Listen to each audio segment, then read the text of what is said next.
धर्मपीठाचे अधिकारी आणि सज्जन हो, मी आज इथे बोलणार आहे, परंतु माझे उद्गार माझी शिक्षा कमी करण्याचा यत्न आहे असं कृपा करून समजू नये.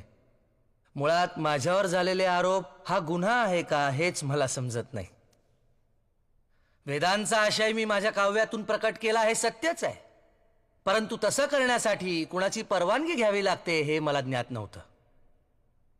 नुकतंच जन्मलेलं मूल मातेचं स्तन्य चोखू लागतं तेव्हा त्याला तसं करण्यासाठी कुणा अंमलदाराची परवानगी घ्यावी लागत नाही. तसंच आणि त्याच निरागसपणे मी वेदांचा अमृतानुभव अंगीकारला आणि प्रसाद म्हणून मी सहजपणे तो वाटूनही टाकला.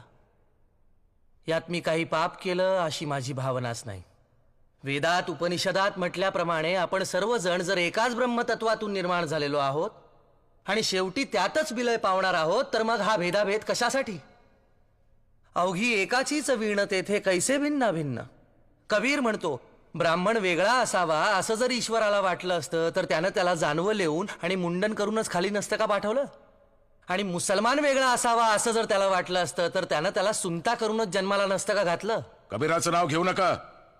त्याला ना जात ना धर्म. रस्त्याच्या कडेला वाढलेली अनावर सवलात ती. मग ज्ञानदेवांचा दाखला देऊ नको. संन्याशाचं पोर ते. आश्चर्य आहे.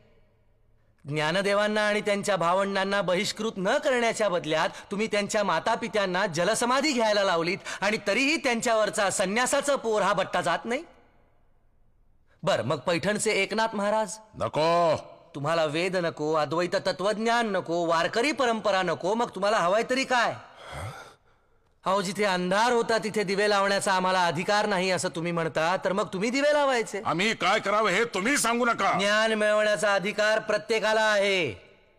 ब्राह्मण, क्षत्रिय, शूद्र, वैश्य, चांडाळा आहे अधिकार. बाळे, नारी, नर आदी करोनी वेश्याही. वेश्याही? हो, वेश्याही.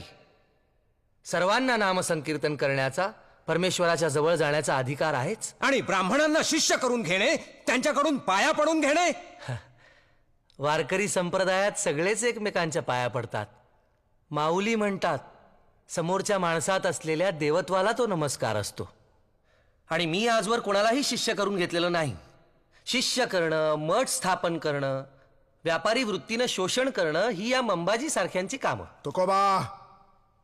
तुकोबा, तुम्ही कितीही बडबड केलीत तरी स्मृती श्रुतीप्रमाणे तुम्ही गुन्हा केलेला आहे. या गुन्ह्याची शिक्षा काय आहे तुम्हाला माहितीये? स्मृती ग्रंथात सावकारी करणाऱ्या, सेवा करणाऱ्या, शेती करणाऱ्या ब्राह्मणांना शूद्र म्हटलंय. हेही तुम्हाला ठाऊक असेलच. एरवी अंत्यजांचा विटाळ